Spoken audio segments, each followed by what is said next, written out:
మహోన్నత భారతదేశానికి యుగ పురుషుడిగా వికసిత్ భారత్ మహాసంకల్పానికి దూరదృష్టి గల రూపకర్తగా ధర్మాన్ని, భారతీయ శాశ్వత నాగరికత విలువలను పరిరక్షించడంలో ఆచంచల నిబద్ధతను కనపరుస్తూ తన దూరదృష్టి గల నాయకత్వంలో 140 కోట్ల భారతీయుల ఆశయాలకు నూతన స్ఫూర్తినిచ్చి దేశాన్ని అపూర్వ ప్రగతి పథంలో వేగంగా ముందుకు నడిపిస్తూ ఆత్మనిర్భరత స్ఫూర్తిని, జాతి గొప్పతనాన్ని మరింత బలోపేతం చేసి ప్రపంచ వేదికపై భారతదేశాన్ని ఆత్మవిశ్వాసంతో కూడిన గౌరవప్రదమైన స్థానం నిలబెట్టిన మన గౌరవ ప్రధానమంత్రి శ్రీ నరేంద్ర మోదీ గారికి మన రాష్ట్ర ప్రజలందరి తరపున హృదయపూర్వక అభినందనలు తెలియజేస్తున్నాను. వేదిక పైన ఆసీనులైన honourable governor of Andhra Pradesh Shri Abdul Nazeer గారికి, విజనరీ లీడర్ శ్రీ గౌరవ ముఖ్యమంత్రి శ్రీ నారా చంద్రబాబు నాయుడు గారికి, honourable union minister civil aviation Kinjarapu Rammohan Naidu గారికి, honourable governor of Goa Shri Pusapati Ashok Gajapati Raju గారికి, గౌరవ కేంద్ర మంత్రి వర్యులందరికీ, సోదర సమానులు శ్రీ నారా లోకేష్ గారికి, ఈ కార్యక్రమానికి విచ్చేసిన గౌరవ మంత్రివర్యులు, పార్లమెంట్ సభ్యులు, శాసనమండలి సభ్యులు, శాసనసభ్యులు, విశిష్ట అతిథులు, ప్రజాప్రతినిధులు, ప్రభుత్వ అధికారులు, మీడియా మిత్రులకి అందరికీ, భారీ సంఖ్యలో విచ్చేసిన ప్రజలందరికీ, అలాగే ఈ వేడుకను వివిధ మాధ్యమాల ద్వారా వీక్షిస్తున్న ఆంధ్రప్రదేశ్ ప్రజలందరికీ, దేశ విదేశాల్లో ఉన్న భారతీయులందరికీ నా హృదయపూర్వక నమస్కారాలు తెలియజేస్తున్నాను. ఈ నేల బానిసగా ఉండదు, ఈ జాతి ఎవరికి తల వంచదని సవాల్ విసిరిన అసామాన్య విప్లవ వీరుడు అల్లూరి సీతారామరాజు గారు, ఆయన పేరు మన ఎయిర్పోర్ట్కి పెట్టడం చాలా చాలా స్ఫూర్తిదాయకం. As we dedicate this airport to the people, one thought comes to my mind. Alluri స్ఫూర్తి రెక్కలపై ప్రపంచాన్ని చేరే Andhra Pradesh. Rooted in Alluri's ideals and driven by the aspirations of our people, Andhra Pradesh is ready to soar to greater heights.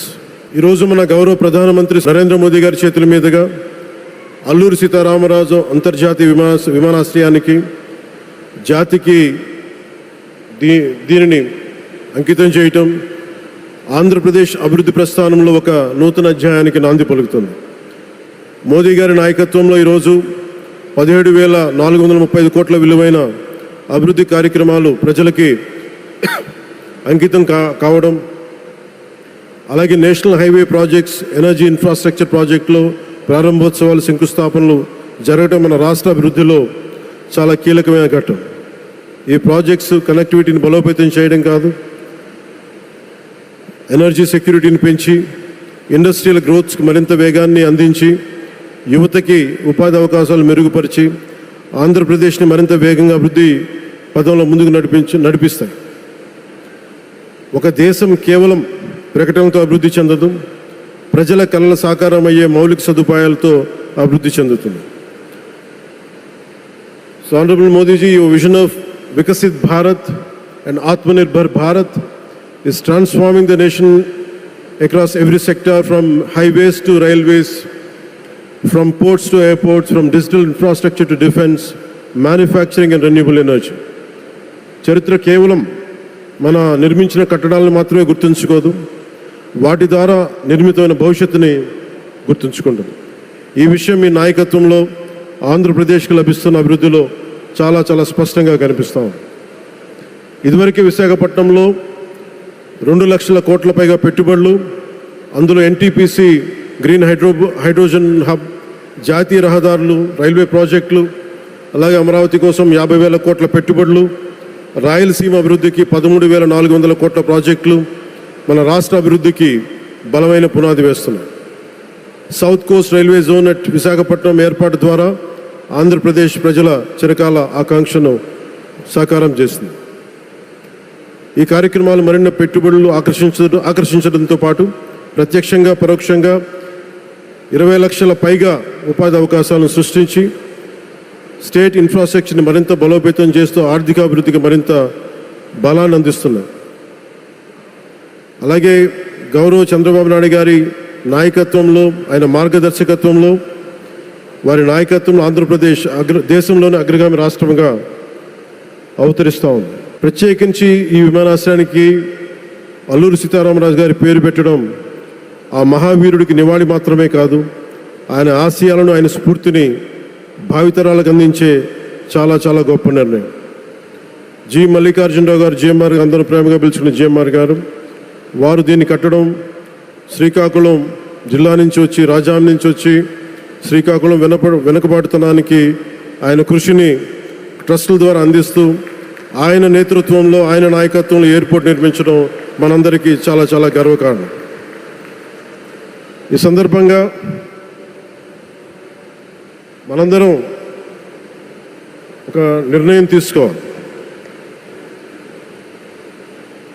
పండ్లున్న చెట్టుకే రాళ్ళు వేస్తారంటారు. కష్టపడే కుటుంబ సభ్యుడు, తండ్రి కావచ్చు, పెద్ద కొడుకు కావచ్చు, అందరూ అతని మీద పడతారు. నువ్వు ఎక్కువ కష్టపడు, ఎక్కువ తిట్లు తింటావు. అలాంటిది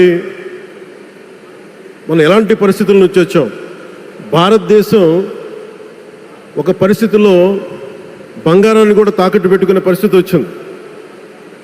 అలాంటి పరిస్థితుల నుంచి దశాబ్దం పైనుంచి మూడోసారి ప్రధానమంత్రిగా ఆయన ఈ రోజున మన దేశాన్ని నడిపిస్తూ ఉన్నారు. అలాంటి ప్రధానమంత్రిని చాలామంది ఆయన మీద మాట్లాడుతూ ఉంటే, ఆయన్ని అనకూడని మాట్లాడుతూ ఉంటే నా గుండె కదిలించేసింది, నా కన్నీళ్ళు వచ్చినాయి, బాధ వచ్చింది. దేశం కోసం కష్టపడే వారికి ఇవా చివరికి మనం ఇచ్చేదే. కొత్త తరానికి ఏం తెలుసు? ఆయన పడ్డ కష్టం. ఒక్కరోజు కూడా సెలవు తీసుకోలేదు మన ప్రధానమంత్రి గారు. ఈరోజు పెట్టుబడులు వస్తున్నాయి మనకి, ఒక్కరోజు కూడా సెలవు తీసుకోలేదు. శత్రు దేశాలు, మన అభివృద్ధికి ఈర్ష్యపడే పశ్చిమ దేశాలు, వీటన్నిటినీ తట్టుకొని ఒకవైపు విదేశాల్లో ఉండే శత్రువులతో పోరాడాలి, దేశాన్ని అభివృద్ధి పదంలో తీసుకెళ్దామంటే అంతర్గత శత్రువులతో పోరాడాలి. అలాంటి వ్యక్తికి మనం ఇవ్వగలిగేది కేవలం మేమున్నాం మీ వెంట, మీ మీద మాట పడితే అది మా మీద పడ్డట్టే, అదే మన వారికి ఇవ్వాల్సింది. నిజంగా ఆయన జంతర్ మంత్రులు అన్ని మాట్లాడుతూ ఉంటే నేను ఈ రోజున ప్రధానమంత్రి గారికి ఒకటే ఇస్తున్నాను, మిమ్మల్ని కొట్టే నాయకుడు లేడు ఈ భారతదేశంలో, రాబోడు. కానీ మీరు పడ్డ శ్రమ, మీరు పడ్డ కష్టం ఎవరు తీసుకోలేరు. ఎన్ని బాధలు పడ్డా, ఎన్ని దెబ్బలు తిన్నా ఈరోజు మనం గర్వంగా చెప్పుకుంటున్నాం. మన ఉత్తరాంధ్రకి ఎయిర్పోర్ట్లు వచ్చినాయి, ఇన్ని లక్షల పెట్టుబడులు వచ్చింది ఆంధ్రప్రదేశ్కి. కానీ ఇవన్నీ తట్టుకొని చెయ్యాలి అంటే 144 కోట్ల తాలూకు ప్రజల ఆకాంక్షల్ని ఎంతోమంది వెనక్కి లాగుతున్నా, ఒకళ్ళు ముందుకు తీసుకెళ్లాలంటే ఎంతమంది తిడుతున్నా, విమర్శిస్తున్నా తీసుకెళ్తున్నారంటే ఒకే ఒక్క నాయకుడు ప్రధానమంత్రి శ్రీ నరేంద్ర మోదీ గారు. నేను ఎందుకు తపన పడ్డాను, నేను అలయన్స్ కోసం ఎందుకు తపన పడ్డాను, మీ నాయకత్వం మాకు కావాలి ఎందుకు తపన పడ్డానంటే, ఈరోజు ఎయిర్పోర్ట్ ఆపేశారు. ఒక చిన్నపాటి ఎర్ర బస్సు కూడా రాని చోట ఎయిర్పోర్ట్ అవసరం లేదన్న వ్యక్తులకి సమాధానం ఇదే. ఇన్ని వేల మందికి ఇన్ని వేల కోట్ల పెట్టుబడి వచ్చింది అంటే ఆశీస్సులు కావాలంటే, దేశం కోసం నిలబడే నాయకుడికి మన అండగా ఉంటే ఏం జరుగుద్ది అంటానికే ఈ భోగాపురం ఎయిర్పోర్ట్ ఈరోజు ప్రారంభోత్సవం నిలువెత్తు నిదర్శనం. ముఖ్యంగా 25 సంవత్సరాలు లోబడి ఉన్న పిల్లలు ఉన్న ప్రతి ఒక్కరికి కూడా నేను ఈ సందర్భంగా తెలియజేస్తున్నాను, పిల్లల్ని సరైన దారిలో పెట్టడం, సరైన సంస్కారాలు నేర్పించడం చాలా చాలా అవసరం. ఈరోజు పొద్దున్నే ప్రధానమంత్రి గారి స్టేట్మెంట్ చూశాను. ఆయన తిట్టిన, ఎన్ని దూషించారో వారిని కూడా పెద్ద మనసుతోటి క్షమించారు ఆయన. అలాంటి ప్రధానమంత్రి గారికి మీ పాదాలకు నేను నమస్కారం తెలియజేస్తున్నాను. నిజంగా మీ ఉన్నతి, మీ ఔన్నత్యం ఈరోజు చాలా చాలా స్ఫూర్తిదాయకం. భారతదేశం మీ అందరికీ కూడా, ప్రజలందరికీ కూడా, ఆంధ్రప్రదేశ్ ప్రజలందరికీ కూడా, దేశ ప్రజలందరికీ కూడా ఒక నాయకుడి కష్టాన్ని మనం వెంటనే గుర్తించలేం. ఆయన ఎంత తపన పడుతున్నారు. ఒక కుటుంబాన్ని నడపడం ఎంత కష్టపడుతున్నాం. 140 కోట్ల మంది ప్రజలు నడపడం ఎంత ఆషామాషి వ్యవహారం కాదు. ముందుకు తీసుకెళ్లే నాయకుడికి తెలుస్తుంది. అలాంటి వ్యక్తికి మనం ఏమి ఇవ్వగలం. దేశాన్ని నడిపించడం అంటే రామకార్యం లాంటిది. హనుమంతుడు లంకకు లంఘించినప్పుడు అనేక అవంతరాలు వచ్చినాయి, అనేక అడ్డంకులు వచ్చినాయి. రామకార్యం చాలా గొప్పది.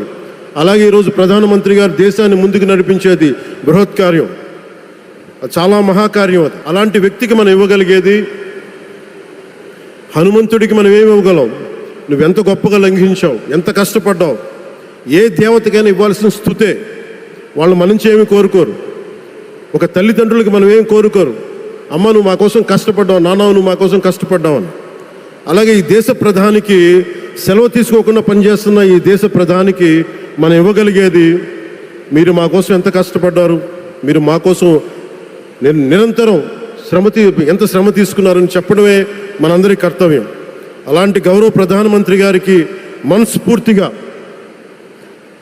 మీరు అనుకున్నంత కాలం అధికారం మీరు వద్దంటే వదలాలి, కానీ అధికారం మీ చేతుల్లోనే ఉంటుంది. దానికి మేమందరం నిరంతరం కృషి చేస్తామని తెలియజేసుకుంటూ, భారతమాత ముద్దుబిడ్డ మన ప్రధానమంత్రి నరేంద్ర మోదీ గారికి ధన్యవాదాలు తెలుపుకుంటూ, ఒక్కసారి ఆయనకి ఇవ్వగలిగేది భారత్ మాతకి జయజయలు చెప్పుకుంటూ సెలవు తీసుకున్నాను.